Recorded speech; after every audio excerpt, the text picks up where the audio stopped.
Councilmember Mike Bonin asserts the Los Angeles homeless population has lacked any form of democratic representation. He believes consistently engaging this group will generate more effective ideas and methods for better serving the population.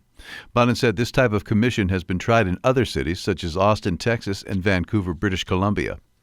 An advisory committee comprised entirely of people who currently or have recently been homeless is similar to the approach the city takes on other civic problems. We have commissions on disability, an advisory, transgender advisory council, a bicycle advisory committee, where we try to get insight that we do not ourselves have. And there is a huge gap between the relatively affluent 15 people who sit on the city council and the experience of someone who's living on the street. So we think that we have, flooded the region with homeless outreach workers. But if you talk to somebody living on the street, many of them will say they've never seen or met an outreach worker. Bonin believes the homeless population is underrepresented because policymakers rarely hear feedback on programs and its resources and staff, as well as how discrimination such as sexism, homophobia, and institutional racism impact those services.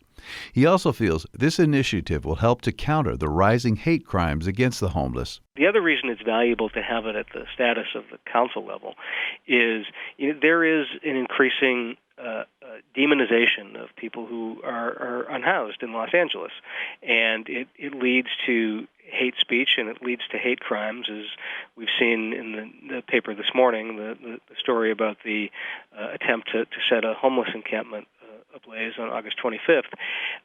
And part of that is because in the popular imagination, more and more, the image people have of someone who is homeless is someone who is a drug-addicted, a predatory criminal.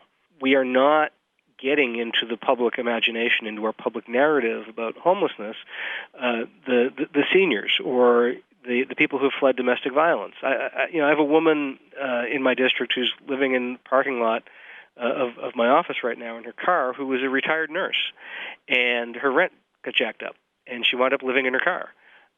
That's a face of homelessness, and we need those faces at the table for the council to see and for the public to see. Although Bonin's ideas seem popular with the city council, he's not without his critics.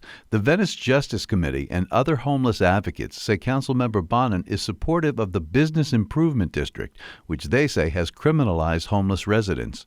Councilmember Bonin's proposal now goes to the council's Homelessness and Poverty Committee for additional discussion. In Los Angeles, I'm Alex Shapiro, Pacifica Radio, KPFK.